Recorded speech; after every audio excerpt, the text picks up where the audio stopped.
Hello and welcome, this is Rooflemonger, and in this video I just want to talk about the current state of Dragon Ball FighterZ, the state of the game itself, just, how is it doing, competitive scene, tournament scene, all that kind of stuff, and also some meta stuff we'll talk about a little bit later. But right now, the one thing that kind of prompted me to make this video is there's a lot of doomsaying going on again, and just like at the end of last year, 2018, we had a lot of doomsaying over the tournament situation, which, I kind of went against the grain telling everyone, hey, don't worry, it's fine.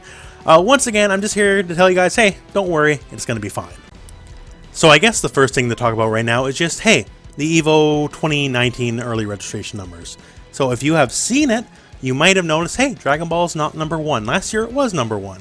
And, hey, all I really got to say is it's not a new game anymore. It was #1 because it was a new game.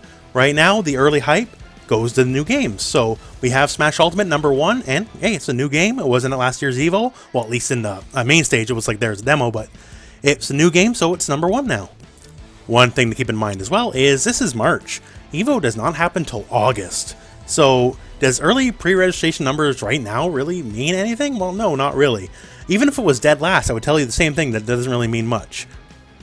So the only thing EVO related anyways, there would be any kind of worry for is if Dragon Ball FighterZ just wasn't an EVO, and hey, it is. So obviously the competitive scene's still very strong. A lot of this is coming from, I think, the fact there's just a bit of a lull right now in Dragon Ball FighterZ. So yeah, Season 2 happened, that's great. We had Jiren and Videl, also great. But after that, there's not been a lot of anything going on, because right now it's not in the middle of the proper tournament season.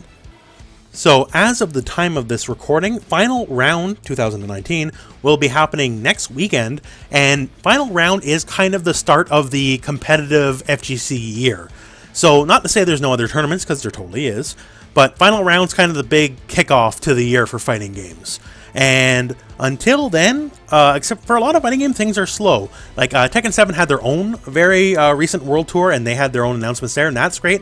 But that was kind of on their own time, not like a community effort like a tournament, right?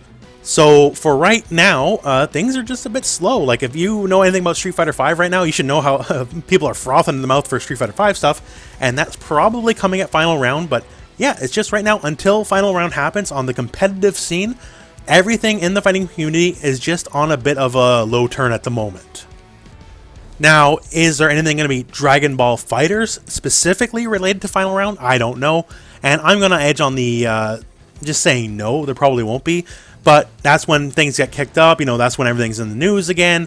And just fighting games as a whole, generally, after Christmas time, are in a lull till Final Round starts off the competitive year.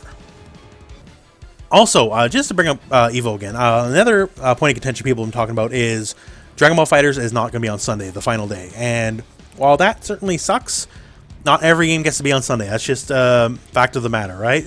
So if you're not aware, like Smash and Street Fighter are always going to be Sunday, and Street Fighter always closes the show. That's just the way things work, right?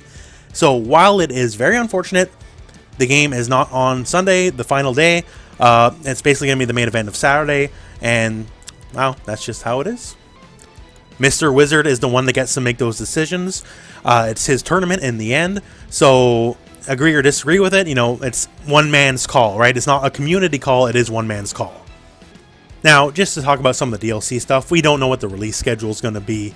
I personally believe, I don't think they're going to release them in pairs again, outside of Jiren and Videl.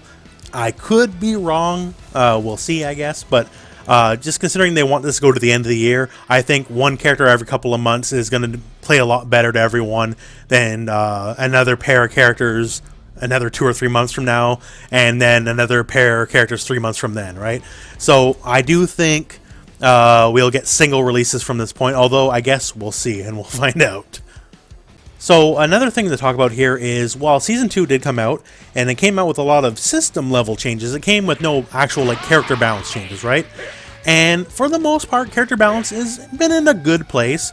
But the thing is, the system level changes didn't address one thing that's kind of been an ongoing concern now, more and more so, and that's snapback meta stuff. So the snapback mix-up tech has only been getting more and more and more vicious over time, and I don't think anyone's really a fan of it, and we basically need right now another patch to address it. Now, whenever the next DLC character comes out, I do truly and honestly believe we'll get another balance patch.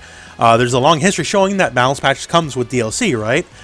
So I'm 100% confident. I can tell you well, I guess I can't tell you for a fact, but I'm 100% confident in telling you, yeah, there's another balance patch coming.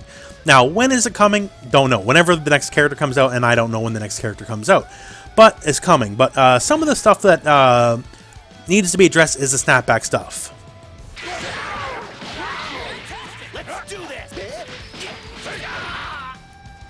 So snapback setups like that, and that's not a really advanced one by any stretch of the means, that take advantage of the fact that the frame or two before you hit the ground, you actually count as grounded. So right now, Krillin he's crouching and he's blocking all here and crouch except for overheads. So that was basically a fuzzy against a small character, right? So it's not just like 16 and Broly. So once again, that's a super basic example. And this is something I even covered months ago, and it's only really kind of getting popular now. And there's tons of savage setups out there that use and abuse these. Tons more weird left-right setups that you'll never guess the first time you see them. And honestly, basically no one's happy with snapback stuff. Like, no one likes it. Now, I've said several times the one way I would personally address this is just like, wake-ups on the ground, you can have delay modular time, right? So when you get snapped back, you can snap back in at the regular time it always is, or you can delay it, or you can come in even quicker than usual, right? So that'll kill a lot of these mathematically perfect setups. But yeah, so right now, as it stands, I think Arxis is not necessarily a big fan of the snapback meta themselves, but until we get a balance patch that addresses these issues and kind of either gets rid of them or at least mitigates them, it kind of sucks. So the guard cancel change, a lot of people were very heated about that over the first week or so of the patch, and I think most people cooled down significantly on it as they realize, hey, it's mostly for the best. I know there's still a few diehards out there, and oh well, that's all I really can say about that. But for the most part, I think most people realize, hey, this is actually a good change for the game, but it never changed the snapback stuff. So, in fact, if anything, it kind of encourages it more, because once you're snapped, you can't guard cancel, right? So you just kind of have to submit to the mix-up. And even besides just the meta snapback stuff, which hopefully can be addressed in some way, shape, or form, another balance patch would be real nice. There's characters like old Blue Vegeta who's been languishing for a long time. You could definitely use some real love other than just some baby tweaks. My only hope is this big balance patch that could potentially come on the horizon has like actual changes besides number tweaks, like adding a new move or something like that, or just something more wild than just the usual couple tweaks. Because for a character like Blue Vegeta, the usual couple tweaks is not enough to help him. On top of that, there's characters like Teen Gohan who you can, I think, very fairly say got hit with the hammer for no reason due to stuff like the auto combo change, and characters like Gotenks that maybe finally bring him down just a peg, just a little bit. Bring them a little in line with everybody else. But yeah, besides the meta stuff too, a balance patch will be welcome just to, help shake things up like always, and finally address some of the more long-standing issues with some of the roster.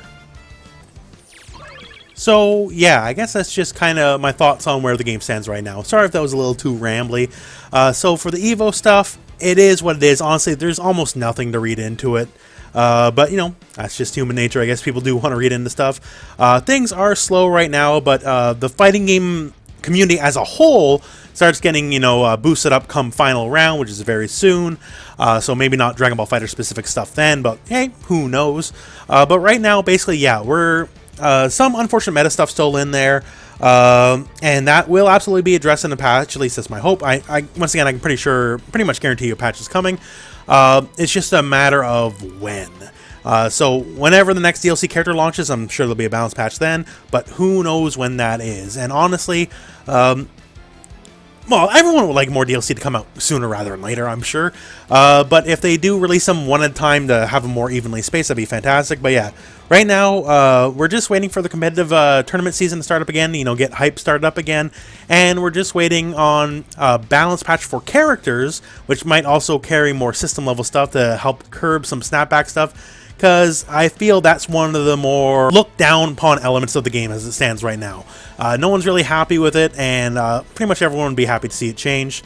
So I guess we'll see where it is. Dragon Ball FighterZ Season 2 has made a step towards a quote-unquote more honest game, And me personally, I like to see even go even more so in that direction. Like, there's always going to be greasy stuff, but the greasy stuff where, like, snapback meta, you know, mix-ups and all that kind of stuff, where you just lose complete control of your character and you just got to start flipping coins. And if you flip wrong, then, you know, you lost the character. That's not really that fun. And if you're on the receiving end of it, that's definitely not any fun. Anyways, okay, I'm definitely rambling now, so I guess I'll cut it short. But anyways, right now, the state of Dragon Ball FighterZ is, it's fine. Yeah, it's in a bit of a lull, but it's in a bit of a lull because most fighting games are in a bit of a lull right now because it's just that time of year. That'll change soon enough, and then things will start popping off again. Anyways, that is it for this video. So thank you very much for watching. I hope this video has found you well. Go and play some Dragon Ball.